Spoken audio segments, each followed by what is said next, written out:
This is our first Rover 2.0 session for residents. We're really excited to have this. Jenna Khan, who's on, and we set up Rover for medical students this past summer to continue education during COVID. And we got a lot of feedback from the residents saying they wanted a similar resource. So we worked with Emma Fields and Rachel Jimenez to set this up. This will basically run throughout the year. They are formatted like case-based discussions. We'll have faculty from institutions all over the country. We'll go through all the disease sites this upcoming year. And the purpose is really to supplement your guys' education and to supplement the didactics at your program by giving you all exposure to faculty and different ways of practices at different institutions across the country. So how today will be formatted is we only have an hour. We have 4 faculty who Jenna will introduce shortly. They'll each be presenting a case, so 4 cases. We'll try to limit it to 15 minutes each case. We'll run through, they'll go through their slides, and then we ask for you all to participate, ask questions using the chat feature, and we'll keep an eye on that and use that as the basis for discussion. So hopefully we can have a lot of good discussion and learning today. Jenna, did you want to take over? Yeah, so thank you all for coming.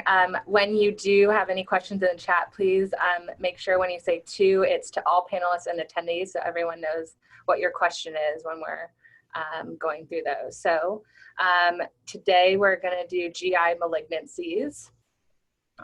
And here are our 4 panelists.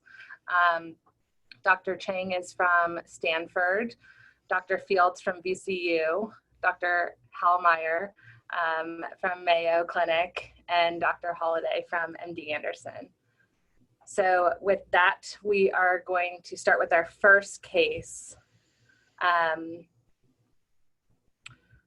So this is a case from Dr. Hallmeyer, and I'll start with the history and then you can take over from there. It's a 69-year-old with Barrett's esophagus. The screening endoscopy showed a new mass at 34 to 36 centimeters from the incisors.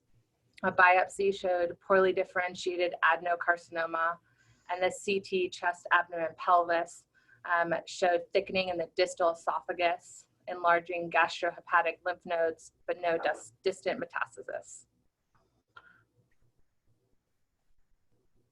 You can see the CT scan here. The PET scan showed increased uptake in the distal esophagus and gastrohepatic lymph nodes.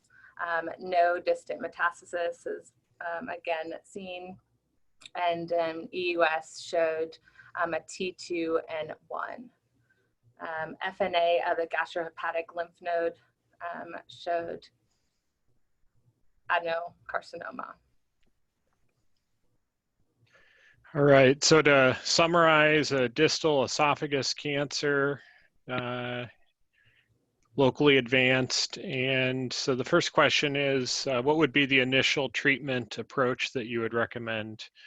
Options are endoscopic resection, going straight to esophagectomy, initial chemotherapy with 5-FU cisplatin, concurrent external beam radiotherapy with weekly carboplatin paclitaxel, or endoluminal brachytherapy.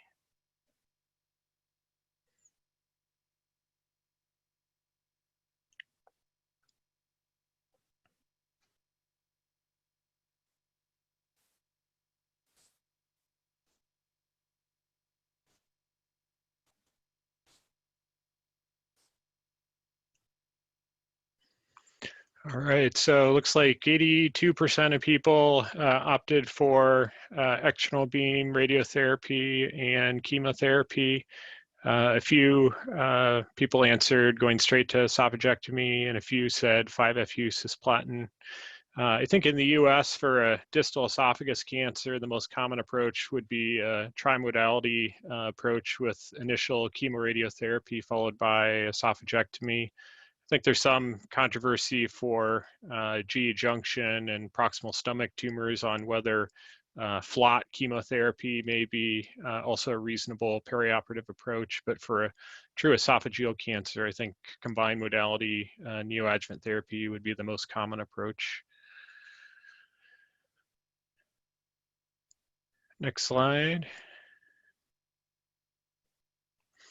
All right, at your institution, what external beam radiotherapy technique would you recommend? Would you recommend 2D radiotherapy, 3D conformal radiotherapy, IMRT, or proton beam radiation therapy?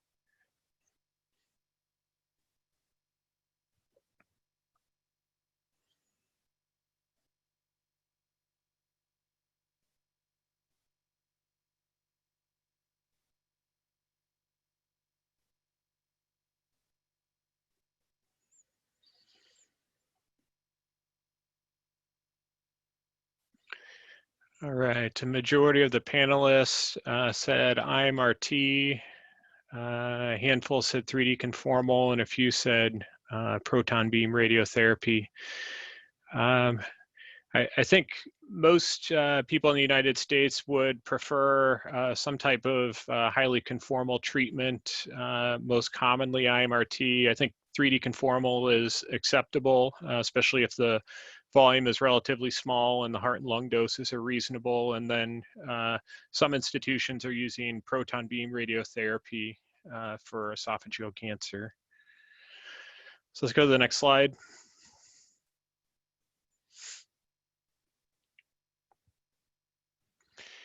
So this patient opted to enroll in NRG GI 006, which is a randomized phase 3 trial of IMRT versus proton beam therapy combined with carboplatin paclitaxel, either as definitive treatment or as neoadjuvant therapy. This is a follow-up to a randomized phase 2 study that was done at MD Anderson that suggested some benefit of proton beam compared to IMRT. So this patient did get randomized to proton beam therapy. Next slide. Can you talk a little bit more about dosing, or anyone can talk about dosing? I think there's been some comments in here of the dose for the treatment that you would. In terms of the 50 versus the dose used on the cross trial. Yeah, I think for neoadjuvant therapy, if you know there's a high likelihood that the patient will go to surgery, anywhere from 41.4 to 50.4 would be considered standard. As a definitive dose, I think most people opt for 50 gray, or if there's some concern as to whether the patient will go to surgery. This patient was enrolled on a trial that specifies the dose to be 50.4 gray, so that's the dose that was chosen. Yeah, we similarly at Stanford treat everyone whether pre-op or definitive to 50, just to partly logistical, as you mentioned, to avoid being in a situation, you know, where they aren't able to make it to surgery. Yeah, Another question was getting IMRT approved easily for esophageal cancer. I think a majority of the insurers will approve it. Some will require you to do comparison plans with 3D conformal and show that you've reduced dose to the heart and or lungs in order to cover it. But I can't remember a time in the past 5 years that I haven't been able to get IMRT approved for esophageal cancer. Maybe the other panelists can comment.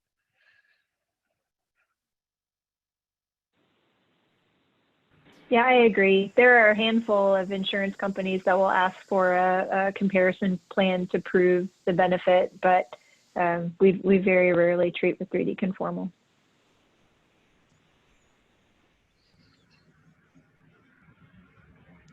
There's a question as to whether surgeons care about 41.4 versus 50.4. Our surgeons haven't really cared one way or the other. They kind of leave it up to us. I don't know if other panelists have had issues with lower or higher doses. No, our surgeons say in tumor board, nobody is owed an operation. You know, there's always something that can pop up, especially with gastroesophageal adenos. Distant mets pop up at restaging before surgery. The surgeons are happy to have our bases covered. Yeah, when we've looked at our experience of patients that are thought to be potential trimodality candidates, about 20 to 30% ultimately don't get surgery. All right, next slide. So this was the treatment plan that was used. Again, here's randomized to protons on the trial, and we treated him with posterior oblique fields, which do a nice job of sparing the heart and the lungs from medium and low doses. Next slide. This is the DVH for the plan. You can see the mean heart dose is 6.6 gray. The lung V5 is about 12%. Next slide. So for a patient like this with locally advanced, potentially resectable esophageal adenocarcinoma, and you're planning on treating with trimodality therapy, what would the patient ask you, what are my chances, doc? What's the likelihood that I'm going to be cured of this or alive 5 years down the road? Would you tell him 20%, 45%, 70%, or 95%?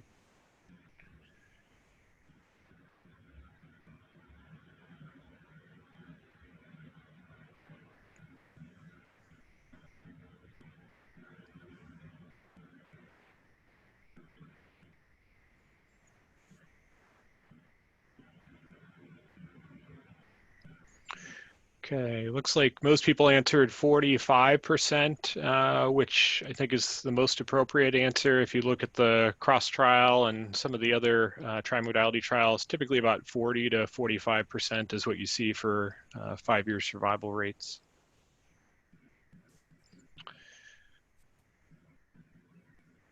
All right, any other questions on the esophagus case? That's great, right on time. Maybe we can also save some time at the end if any additional questions come up.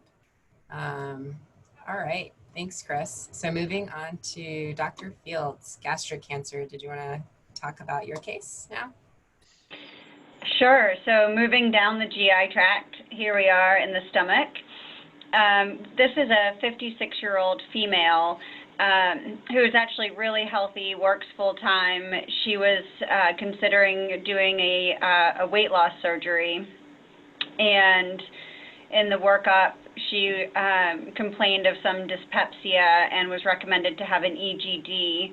I have some pictures on here, and I didn't actually realize this was pathognomonic, but these tight circumferential folds is actually a mucosal variant, which is highly concerning to an endoscopist for Linitis plasticus. So she actually had some biopsies taken during the EGD that were positive for adenocarcinoma.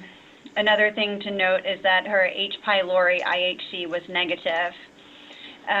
Other than being, overweight, she didn't have any lymph nodes or any other physical exam findings. My residents know I like named lymph nodes, and there's many when you're talking about GI cancers. So you've got your periumbilical lymph nodes, your St. Mary Joseph, you've got your axillary or Irish nodes, and you've got your Virchow's clavicular nodes. And those are all relevant to your upper abdominal malignancies and are a good part of your physical exam. Okay. So part of her initial workup, she had a CT scan. This is a nice CT scan with very good IV and PO contrast. And what you can really see where her stomach is sitting, it's not the classic look of a distal gastric primary. This is the whole stomach is thickened. It's kind of compressed. So the whole stomach is basically become sort of plastic or inelastic.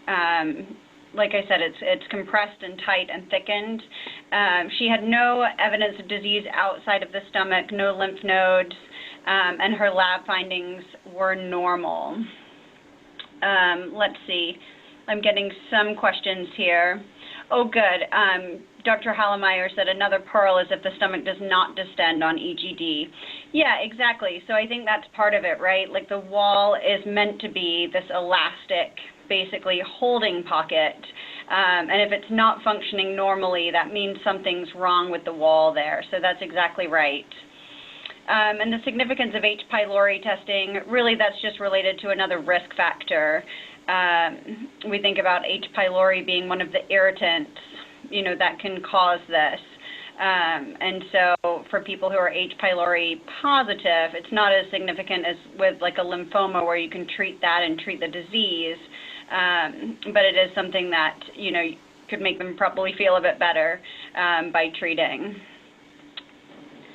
So my first question to you all is similar to the last one, but I've got some tricks here. So how would you like to treat this patient?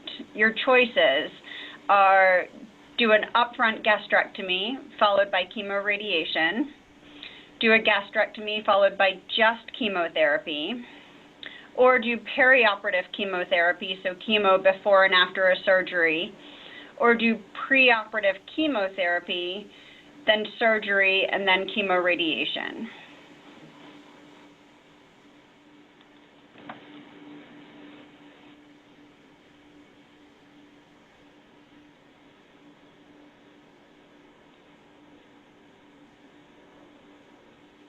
Oh, perfect. I love these answers. So you're all right. These are all valid answers to this question.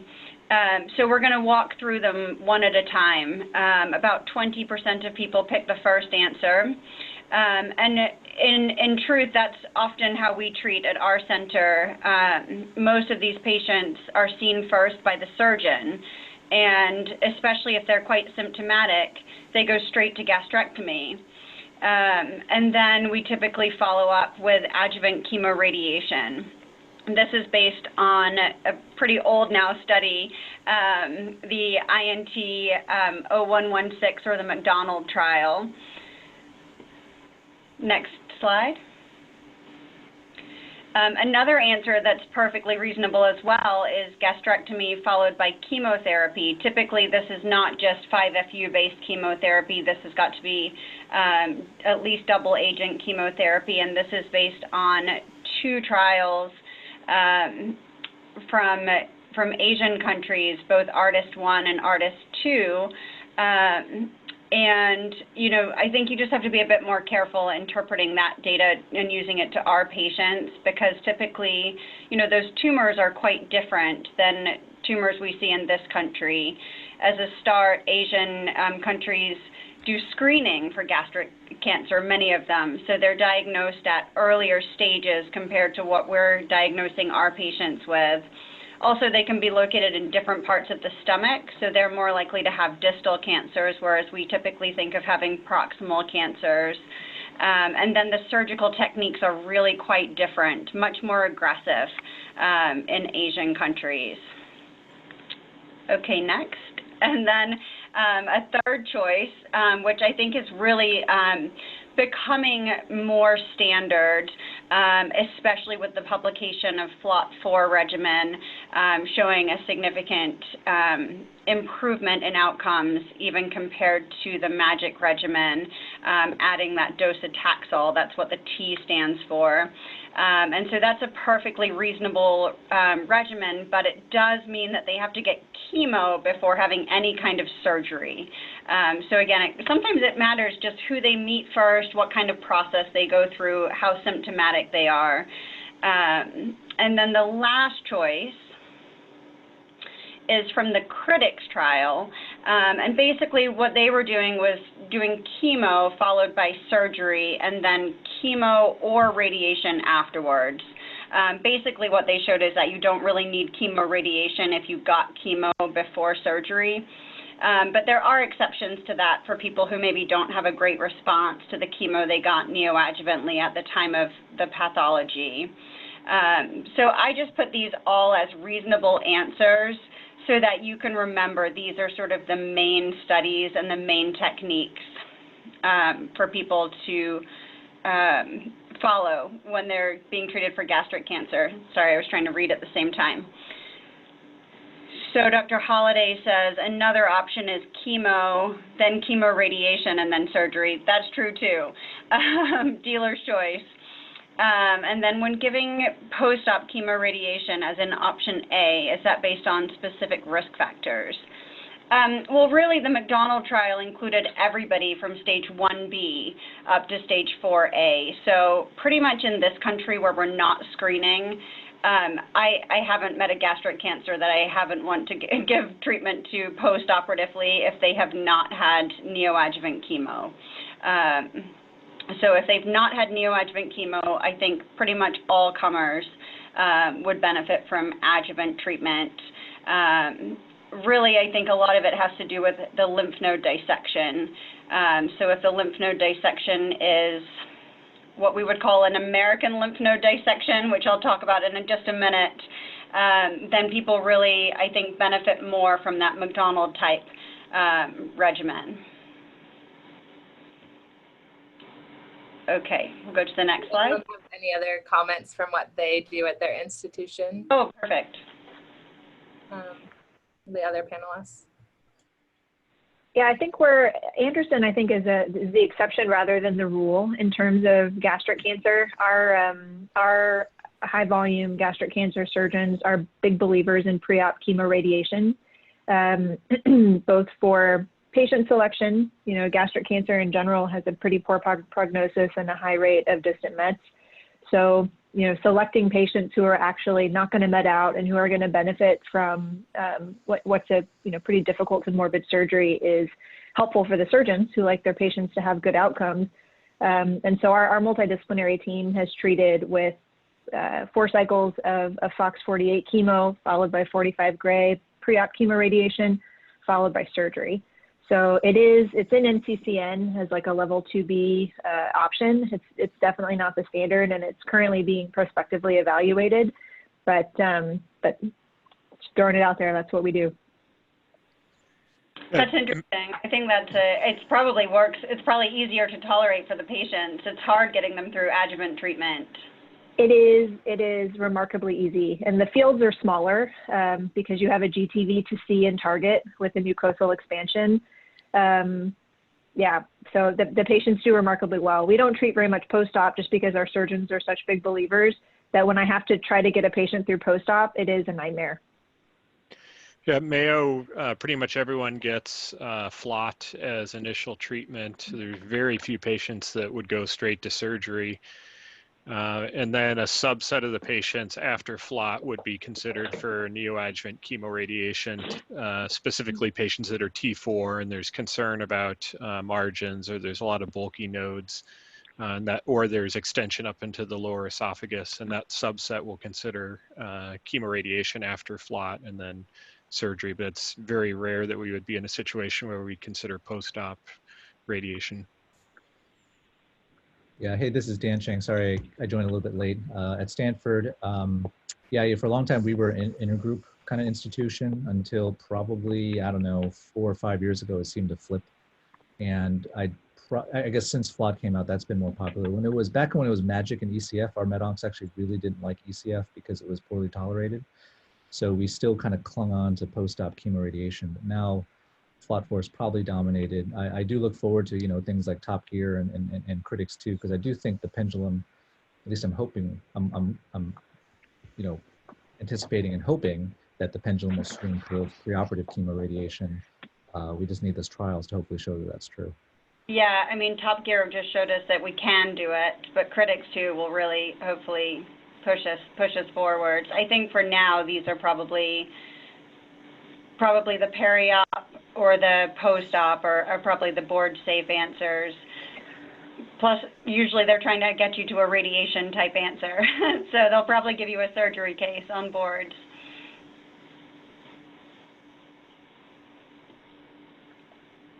Okay, all right, so this lady she saw a surgeon, and he recommended a total gastrectomy because she had linitis plastica, so there was no way to do just a partial gastrectomy. Her pathology came back showing diffuse type, poorly differentiated adenocarcinoma with signet rings. It was 19 centimeters with penetration to the subserosal connective tissue. Don't worry, I'm not going to test you on staging. Negative margins and 0 of 10 lymph nodes. So my question is, what do you think of the nodal dissection? So the first choice is this likely reflects an extensive D2 dissection. The second choice, it's preferable to see at least 15 nodes resected as this allows best use of AJCC survival estimate. Or it is similar to nodal retrieval in the Asian trials such as ARTIST 1 and 2. Or the number of nodes retrieved has never shown a correlation with outcome. And we should probably try to move on to the next case in the next few minutes. So. Okay. Good. So you're all thinking correctly here.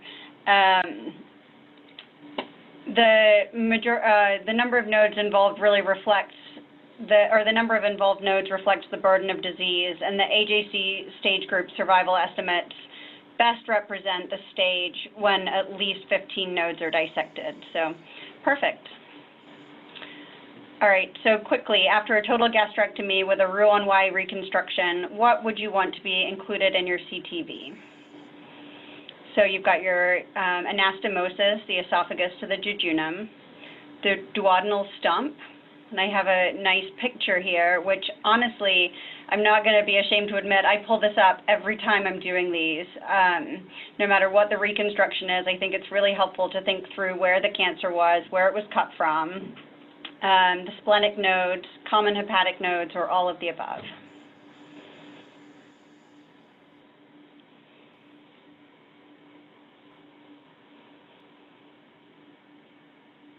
Great.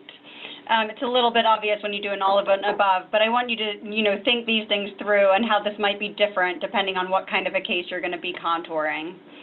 Okay, and then this just shows you the plan and how she was treated with IMRT.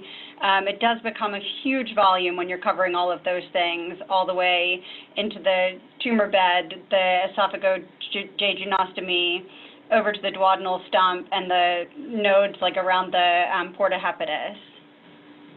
Okay, and I think I have, do we have time, Archie? Yeah?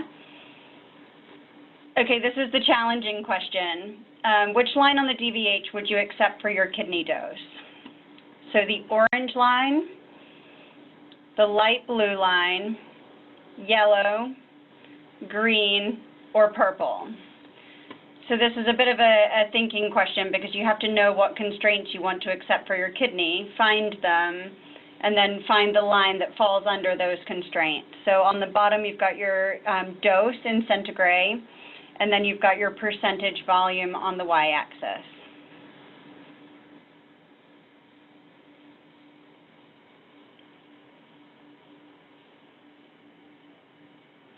Excellent. You're right, it's the purple line. So to me, very quickly, I just think I want my V20 less than 30%, something close to that. And it's the only one that meets that. So you can do process of elimination. You can look quickly and see the orange line should be one of your targets. And then the other lines are things like your liver, small bowel, and something else I can't remember. Okay, next. Gosh, mine went on forever. We'll just talk about this one really quickly. So in follow-up, your patient at 6 months, she's regained her appetite, but she continues to lose weight and feel weak. What would you worry about in somebody like this? Pernicious anemia due to B12 malabsorption, iron deficiency anemia, calcium deficiency, dumping syndrome, or all of the above? And really, this is just a question to remind you of all the things you should be thinking about when you follow these patients up. You're not just looking for cancer recurrence. Hopefully, we can do quite well and actually help some of these people, but then we have to remember about the quality of life moving forwards also.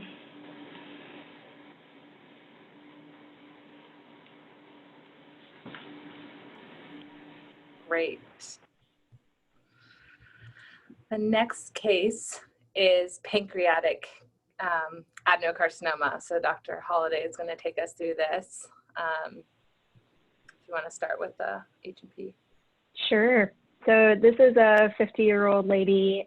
She presented with some kind of vague symptoms, severe mid-epigastric pain, kind of lost her appetite because of the pain. She, the pain worsened so much she went to urgent care. They checked a set of labs and found increased amylase and lipase. Our intern year experience reminds us that that is concerning for pancreatitis.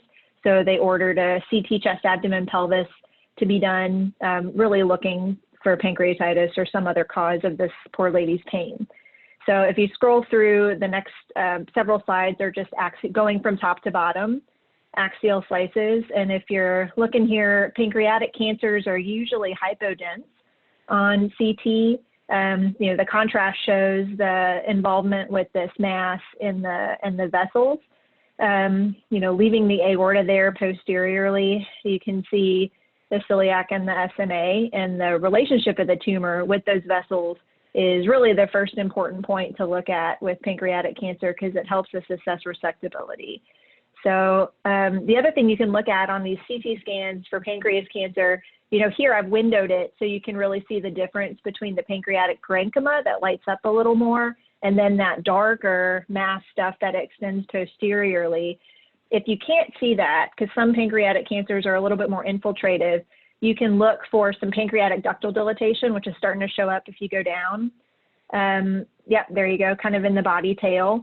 And if you follow that upstream, that'll point you to the area of obstruction. So those are kind of my tips and tricks. Obviously, I picked one you could see well to present as a case, but you can't always. Some of these pancreatic head or body tumors are infiltrative and not well defined. So you can go to the next, or go back down. So in terms, of workup, now we've got a lady who had just some basic labs that showed concern for pancreatitis, and then all of a sudden we're seeing this horrible mass, or the poor urgent care doctor is seeing this horrible mass on CT. So, obviously this raises concern for a primary pancreatic cancer, and she needs to be worked up for both local and distant disease. You can go to the next slide. So she got, the formal read on her CT scan was that the mass measured 4 by 3.3. It was, as we saw, encasing the SMA in the celiac axis and abutted the SMV. There was no nodal disease that was evident, no distant metastatic disease. Obviously, we need to confirm the diagnosis of cancer. So the way we do that with pancreatic cancers is ERCP and biopsy. That was positive for adenocarcinoma. And her baseline labs included a tumor marker CA19-9, which was elevated at 195. The pearl to remember about CA19-9 is that you shouldn't trust it in the face of obstruction. So, a lot of times, not her, because her tumor was in the body, but a lot of pancreatic head masses will cause biliary obstruction, and patients will present with jaundice and a bilirubin of 8, 10, 12. And so if you've got a bilirubin of 10 and a CA19-9 of 1,000, you don't want to trust that CA19-9 until you've relieved the obstruction and brought the bilirubin back down towards normal. So it doesn't apply in her case, but that's something to keep in mind, that your true CA19-9 baseline really can't be established until you've relieved any obstruction from the mass with a stent. So with this, what do you think, based on what we know so far, how enthusiastic would a surgeon be at your institution about resecting this tumor? I can throw that to the panelists.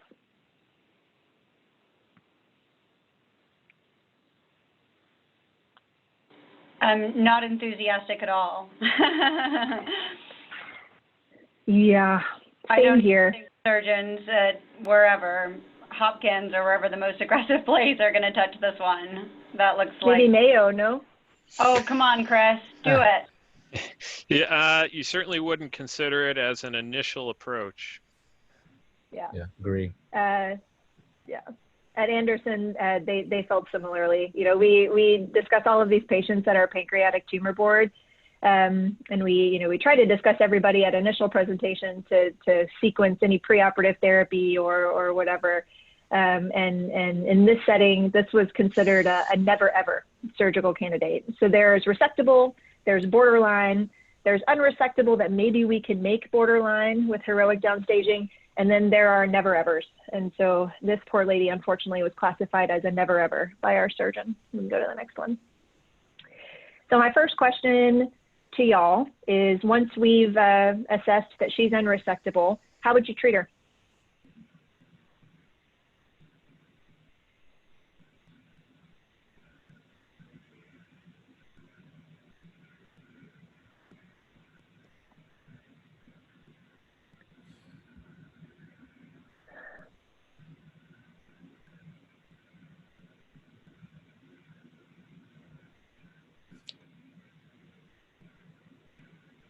All right.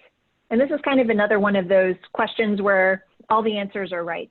You know, the world of locally advanced unresectable pancreatic cancer, you know, we know that chemotherapy extends overall survival. So that's the backbone of therapy. If you pull up the NCCN guidelines, the very first line item is these patients should be enrolled on a clinical trial if one is available. And I'm fortunate enough to work with a lot of really smart colleagues interested in this space who have several exciting trial options for these patients.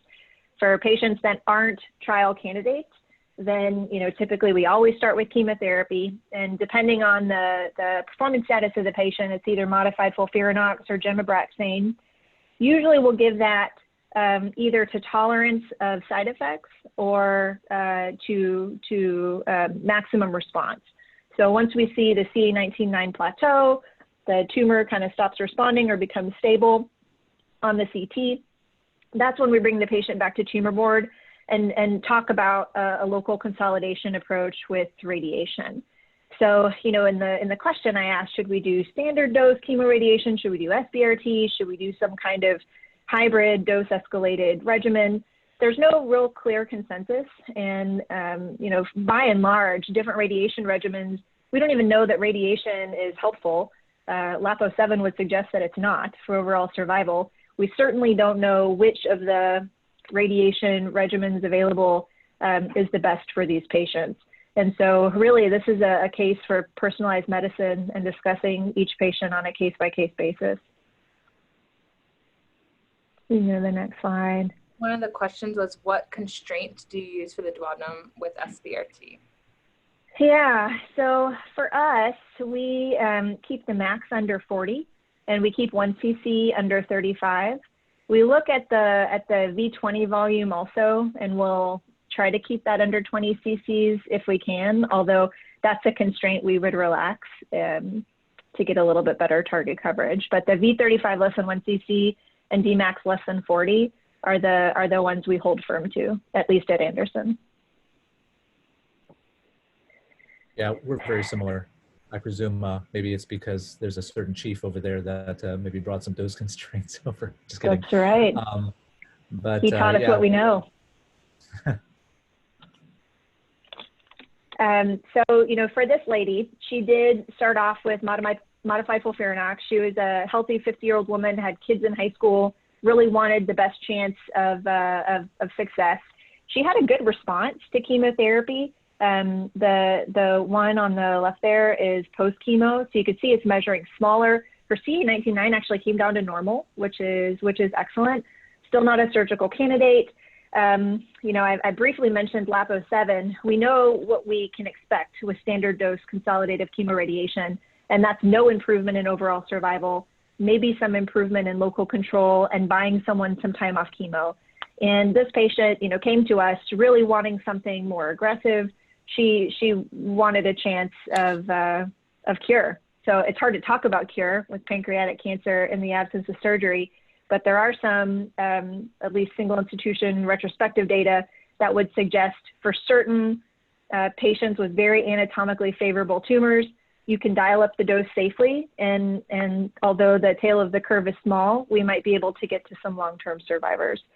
So okay, before I tell you what we did or what we will try to do, off trial, what dose and fractionation would you recommend?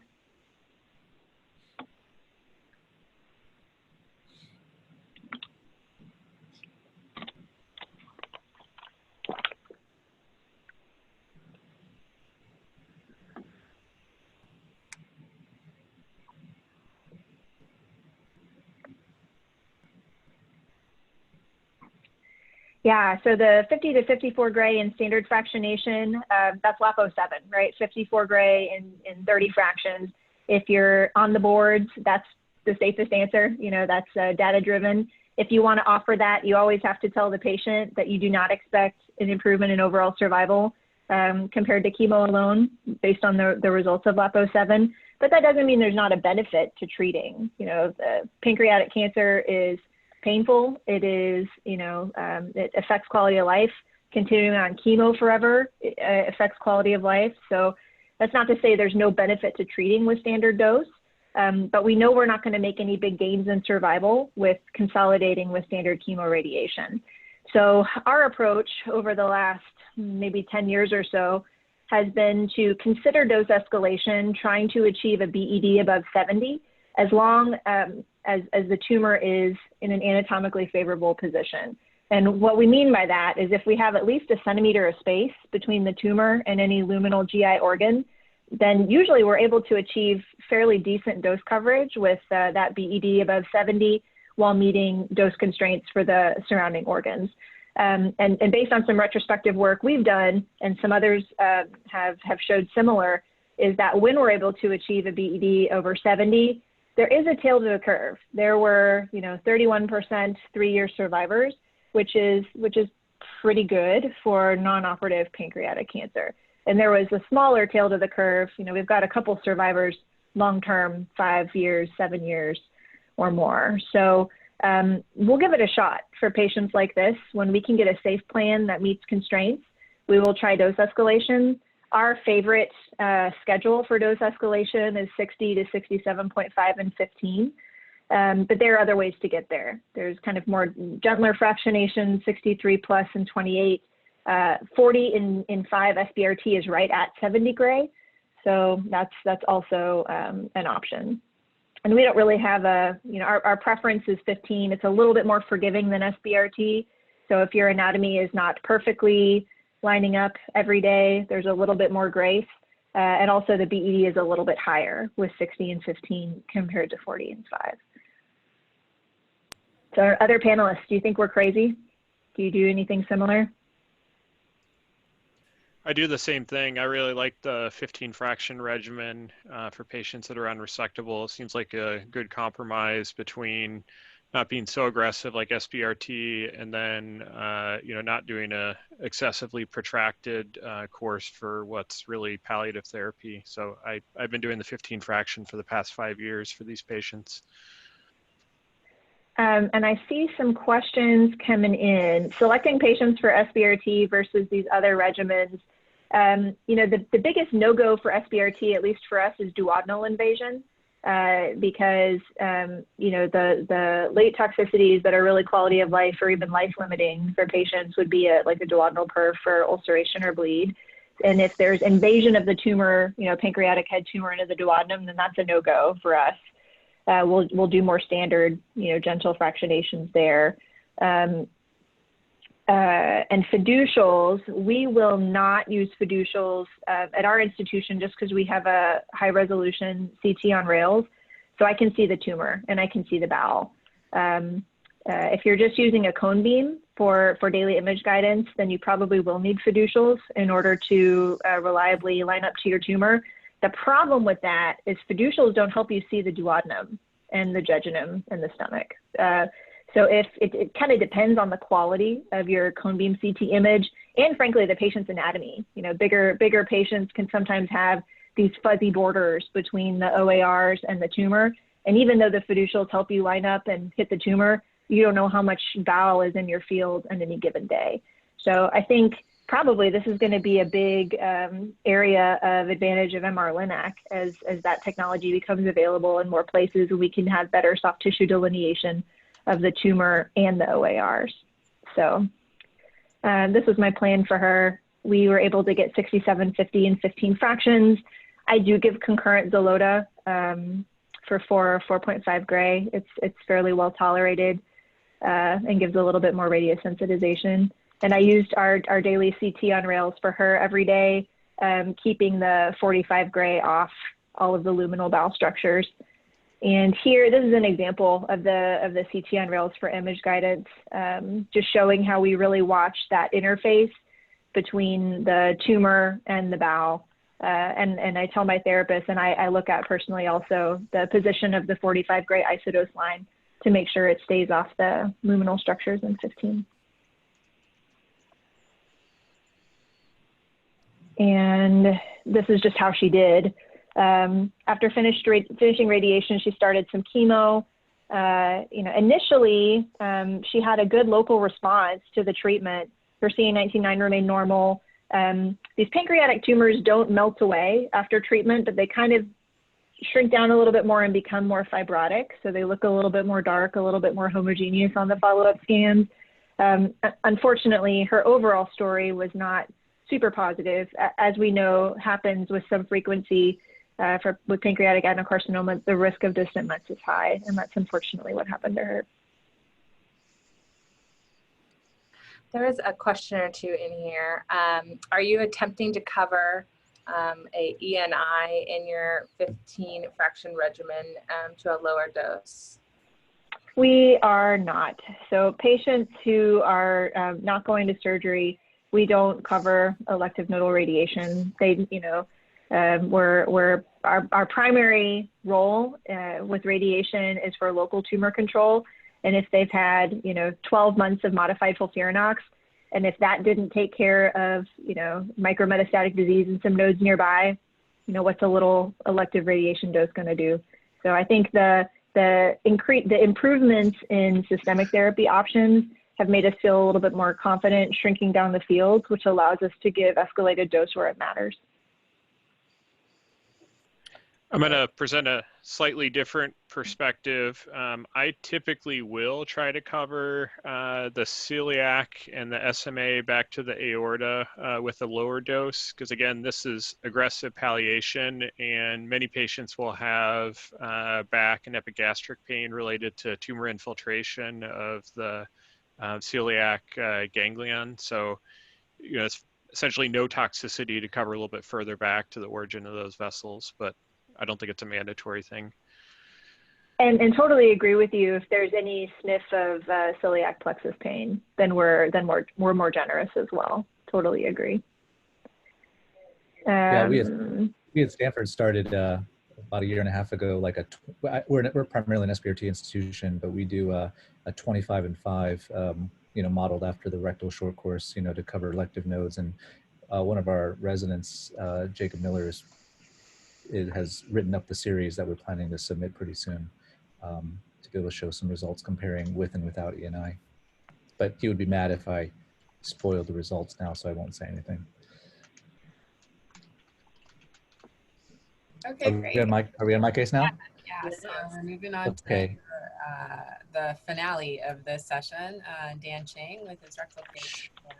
Sure. Yeah. So, okay, you guys are driving this, right? So I don't have as much of the follow-up on this because I think that in rectal cancer, the targets are, the needle's been moving so much that there's a lot of, I think, a lot of rich discussion that can happen because of just even data that got presented earlier this year, which is, as one med-onc said, to me, it was like, it's kind of like information overload now about what to do and how to handle rectal cancer that I kind of freely admit I don't really know how to treat rectal cancer anymore.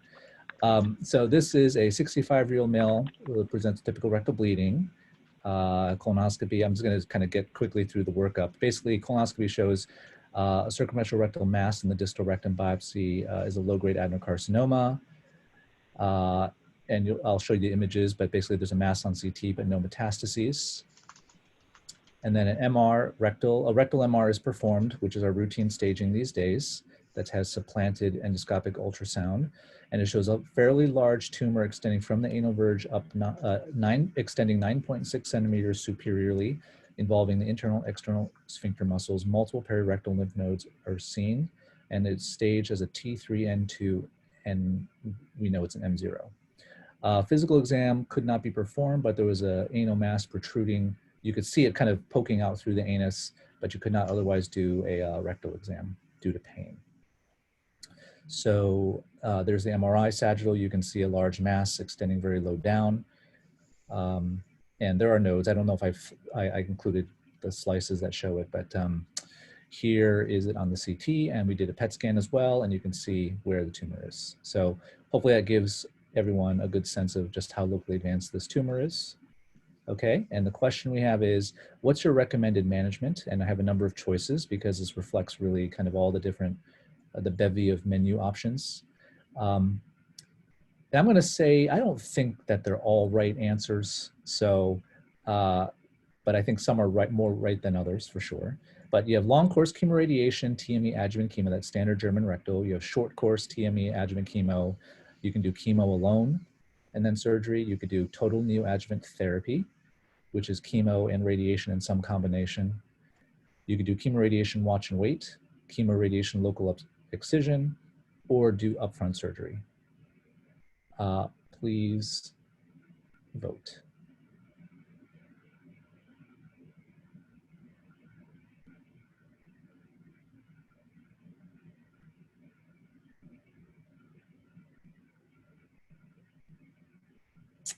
Nice, okay.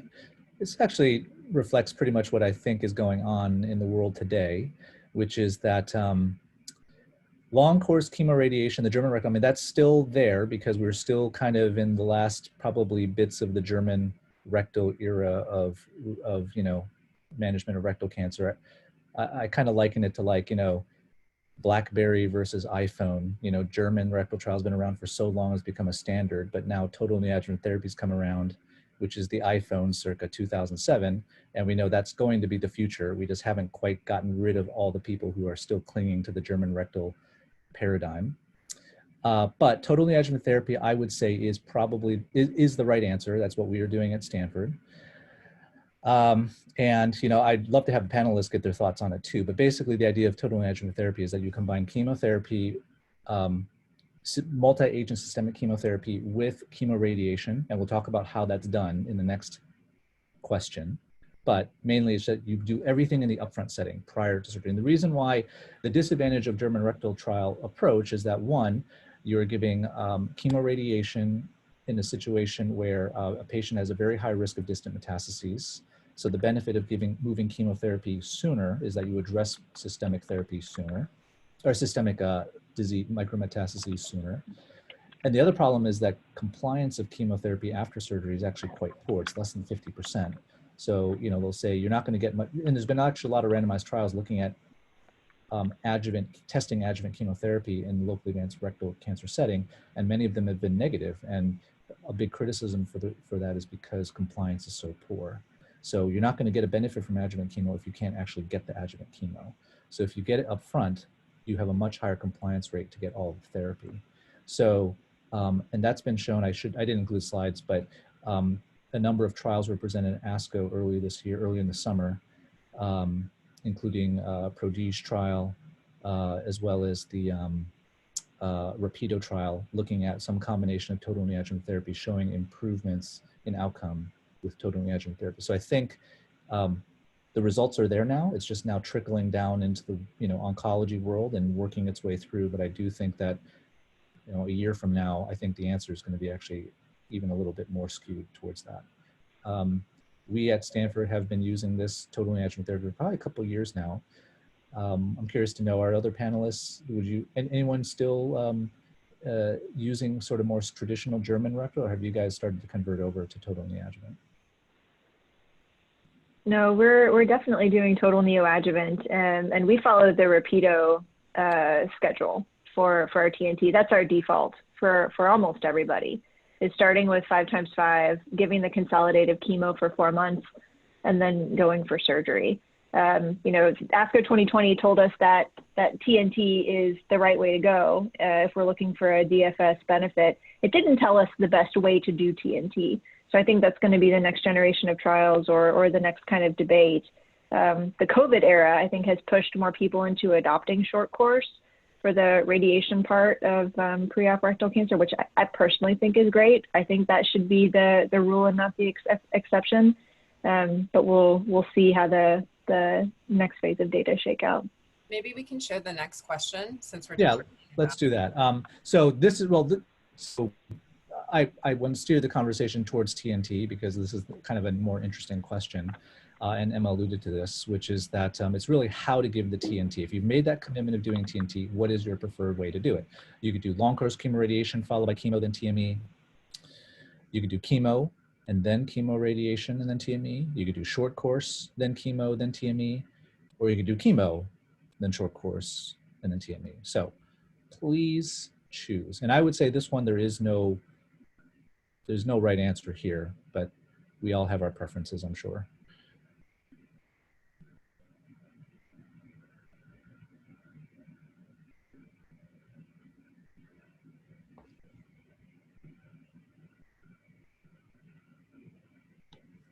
Very interesting. Okay. I'm not totally surprised, but it's not what we do actually at Stanford. We're still probably sticking towards long course in some form or format. So our preference in the rad-onc world is to do, at least me and Archie, is we would like to do long course chemoradiation followed by chemo and then TME. In most forms that I've seen, at least prior to Rapido, it was chemo, then long course chemoradiation, then TME. But as mentioned, the Rapido trial was exactly what's shown here. And so you obviously have data to cling to. And then the last choice was, I don't know if that's really much data evidence-based, but I'm sure it could be done. I guess I'm just curious, well, go back real quick. The other thing I didn't mention is that there was another trial, the Oprah trial, that was presented along in that same ASCO meeting, and they actually tested really A versus B. And what's nice about that was that A was the winner in terms of rectal sphincter organ preservation, which was one of the endpoints, which was, they had a watch and wait component to that trial. And so the patients who actually got long course chemoradiation first had a higher rate of organ preservation, something like 59% versus like 43%, A versus B. And that actually fits with, last year there was a German trial from the German rectal group that tested A versus B, but I think they used concurrent FOLFOX, but they found that there was a higher paths complete response rate with earlier chemoradiation. So there is data supporting doing chemoradiation first, followed then by chemotherapy. So for those who have medical oncologists who really want to start with chemotherapy, I think you have some good evidence that you can use to really start more with radiation first. Any of the panelists have any comments on that? I'm curious because I think there is probably variability in how this is done. I know Emma mentioned what she did, or Emma Holiday mentioned what she did at MD Anderson. Emma Fields or Chris? I'm a short course proponent. I was just typing away, but I realized I was only typing to Archie. So sorry, attendees. Yeah, I like short course. I think it's not used enough. I think many Americans just aren't as comfortable with it. You know, we get freaked out when we see the doses going to the bowel, despite the fact that it's been used for years and years with great long-term follow-up. And I will say patients love it. I mean, we're a CatchNet hospital. We draw from huge distances, as many of you do, and especially in COVID, but really all the time. I think it's a really great option, and to feel comfortable using it is great. Yeah, at Mayo we use a lot of short course. Also, past couple of years we've used more short course than long course. I think Dr. Holliday mentioned that if patients are interested in watch and wait, or if they're borderline surgical candidates, you know, I think there's more data with long course chemoradiotherapy approach in the context of potential watch and wait, and then. As was also mentioned, you know, the T4B bulky tumors where the surgeons are concerned about the margins and they really want downstaging, we tend to use long course for those patients. Okay. Okay, so then this is kind of switching gears a little bit because I wanted to put a little wrinkle in this case, but patient undergoes 8 cycles of FOLFOX chemotherapy, repeat MR shows some partial shrinkage, persistent 5 parierectal lymph nodes, and then also I added in there is no distant metastases on repeat PET, but there is a right groin node that is PET positive. SUE went from, I didn't tell you this before, but there is a right groin node and it went from 10.8 down to 7.9. So my last question is, patient now proceeds to chemoradiation. How would you treat the groin? Surgery alone, Include the groins in the CTV to 45 gray, include the groins to CTV 45 and then boost it to 50.4. Next choice is boost it to 54. Sorry, in choice C with surgery. In choice D, boost it to 54 with no surgery, or choice E, boost it to something higher than 59 gray with no surgery.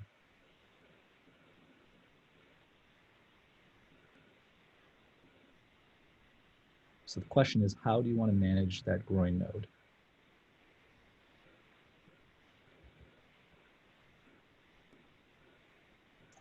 Dan, did you say it was a single node, or are there Single multiple node. inguinal nodes? Single node. Okay. Okay, so I would agree. C is what I want to do. I can tell you though, at least at Stanford in practice, it's not always what gets done. Our surgeons, at least in the colorectal world, tend to be a little bit more shy about groin dissections, usually because with an APR and a groin dissection, it can be very, very morbid. So they've tended to shy away. And I think if they had their choice, they would rather radiation take care of it, which then leads me to think that if we were, so we actually have to have this conversation very carefully up front prior to starting with the surgeon about their approach to the lymph node. If they don't plan to resect it, and as much as I can beg and plead for them, if they choose not to, then I usually try to get a dose higher than 60 gray. So I don't think D is the right answer because I just don't think 54 is going to be enough. So it's either 50.4 with surgery or it's 59.4 without surgery, and those would be probably what I think are the two right answers. And I would be including the groins electively in my 45 CTV regardless. Any panelists have any thoughts or on that one? Yeah, our surgeons, it depends on if they're going to get an APR or an LAR. The surgeons really don't like to do an APR with a groin dissection because the wound healing and the recovery is just atrocious, especially if the patient is on the obese side. So they really try to push us to dose escalate as much as possible.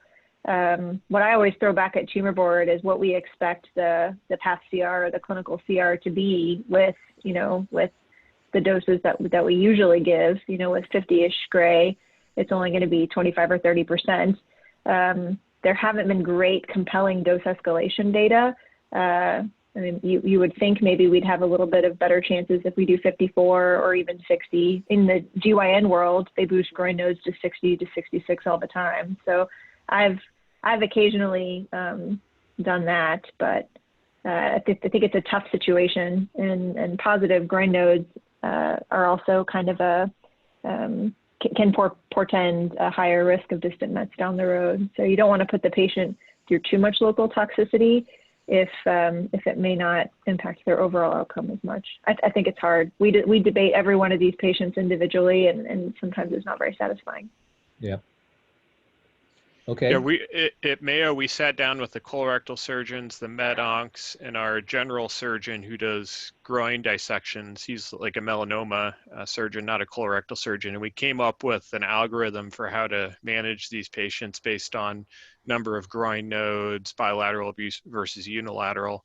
And for a case like this with a single unilateral node, we would typically do 2 separate surgeries. We would the general surgeon would basically just pluck that node out. He wouldn't do a formal groin dissection. He'd just pluck that out after we did, the approach that Dan suggested, which would be 45 and a boost of 50 gray to the groin, and then just pluck that one node out. Don't do a formal groin dissection and bank on the 50 gray, sterilizing any other microscopic nodes. We've even done that before the radiation. So we've done induction chemo, then pop that groin node out, do chemo rads covering the groin as sort of a post-op treatment, and then do the rectal cancer surgery.